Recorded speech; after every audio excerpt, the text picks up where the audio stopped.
Bienvenidos. Hoy nos metemos de lleno en un texto que es mitad manual de gestión, mitad estudio cultural. Una pasada. Hablamos de qué es el control total de calidad, de Kaoru Ishikawa. Exacto. Y nos vamos a centrar en el capítulo 2, que intenta responder a esa pregunta que obsesionó a todo el mundo durante décadas. ¿Cuál era el ingrediente secreto de Japón? Esa es la clave. Porque la misión de este análisis es justo esa, desentrañar ese secreto.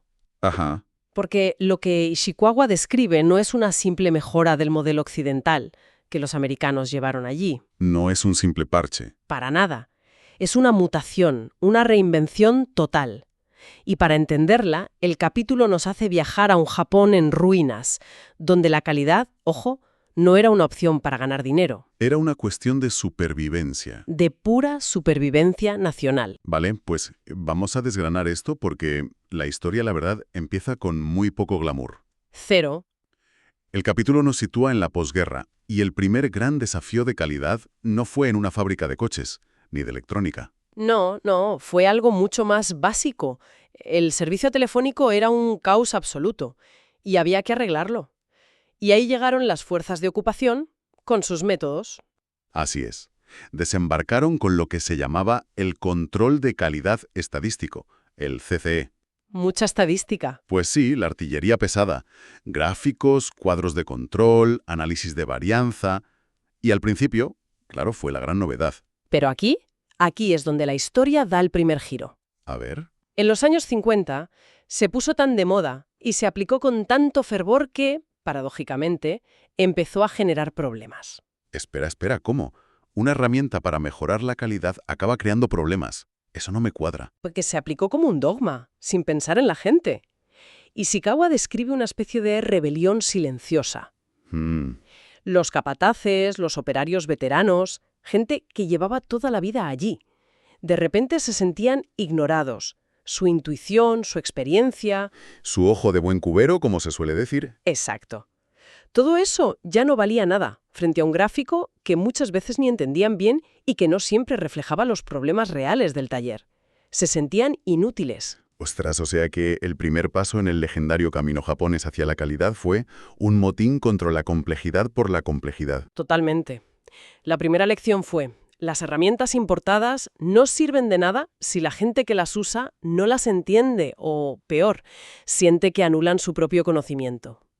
Fue el primer momento de esto tenemos que hacerlo a nuestra manera. Y en ese proceso de adaptación, ahí es cuando aparecen dos figuras americanas clave que el texto destaca. Deming y Juran. Efectivamente, los dos visitaron Japón y sus enseñanzas fueron cruciales. Sí, pero aquí tengo una duda. A ver, Deming llega en 1950 con su famoso ciclo PHBA, planear, hacer, verificar, actuar, que es la base de todo hoy en día. Parece que él ya traía los cimientos. Pero Ishikawa dice que fue la visita de Juran, 4 años después, la que abrió las puertas. ¿Qué le faltaba a Deming? ¿Por qué Juran fue tan decisivo? Es una pregunta buenísima. Deming dio las herramientas y el método, que era fundamental, pero su enfoque estaba muy centrado en los ingenieros, en los técnicos. En la parte técnica, eso es. Juran cambió el ángulo de la cámara. Su mensaje fue radical. El control de calidad no es un problema del taller. Es una herramienta estratégica de la alta dirección. Insistió en que la calidad es responsabilidad de todos, desde el presidente de la compañía hasta el último operario. Y esa idea, la de que la calidad es asunto de todos y no de un departamento, me imagino que chocaría de frente con el modelo occidental. Totalmente. Y si esa es la base, ¿dónde empiezan a verse las diferencias más brutales entre un modelo y otro? Ahí es donde Ishikawa entra de lleno a comparar. Y las diferencias son abismales. No son técnicas, son filosóficas. Y una de las primeras bombas que suelta es sobre el profesionalismo. A ver, en Occidente pensamos que la meta es ser un hiperespecialista, ¿verdad? Dedicar tu vida a dominar un área muy concreta. Claro, es el camino al éxito. Ser el mejor en lo tuyo. Pues Ishikawa dice que en Japón eso se veía casi como un riesgo. ¿Cómo? En lugar de crear expertos en, un tornillo concreto, fomentaban la rotación. Ah, claro. Un ingeniero pasaba por diseño, luego por fabricación, por compras, por calidad. Y la consecuencia es brutal. Cuando hay un problema, no tienes a 5 especialistas echándose la culpa unos a otros.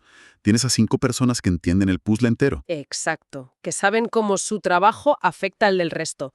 La colaboración es casi inevitable. Entiendo la ventaja, pero ¿no hay un lado negativo? ¿No se corre el riesgo de crear un montón de generalistas y perder esa excelencia que solo te da la hiperespecialización? Lo resolvían con otra diferencia estructural que es clave: los sindicatos. Ajá, En Occidente lo normal son los sindicatos por oficios. Electricistas, soldadores, cada uno protege su parcela. claro. En Japón, lo habitual eran los sindicatos de empresa, que agrupaban a todos los trabajadores de esa compañía. Y eso eliminaba las barreras entre oficios, permitía una flexibilidad enorme. No se protegía el oficio, se protegía al empleado dentro de la empresa. Y esto nos lleva a la crítica más dura que hace el texto, la que lanza contra el método Taylor. Ahí Ishikawa es demoledor. La idea de que los jefes piensan y los obreros ejecutan. Dice que el taylorismo hace caso omiso del factor humano, que trata a las personas como si fueran máquinas y, claro, genera resentimiento, apatía. Y un desinterés total por la calidad. Es la antítesis del modelo japonés. Entonces aquí es donde está la verdadera revolución. No fue inventar un gráfico nuevo. No, La revolución fue tratar al trabajador no como un par de manos, sino como un cerebro más. exacto. Y la prueba más clara de esa filosofía son los famosos círculos de calidad, que nacieron en el 62. Eran grupos de trabajadores que se reunían, y esta es la palabra clave, voluntariamente para resolver problemas de su área. No era una orden, nacía de ellos. Era la prueba de la confianza. Esa confianza es el pilar de todo, entonces. Pero, ¿de dónde sale? Porque en Occidente la gestión a menudo se basa en la supervisión, en la desconfianza. Pues Ishikawa se atreve a ir a las raíces más profundas. Fíjate que llega a sugerir una base casi religiosa. ¿Religiosa? Sí.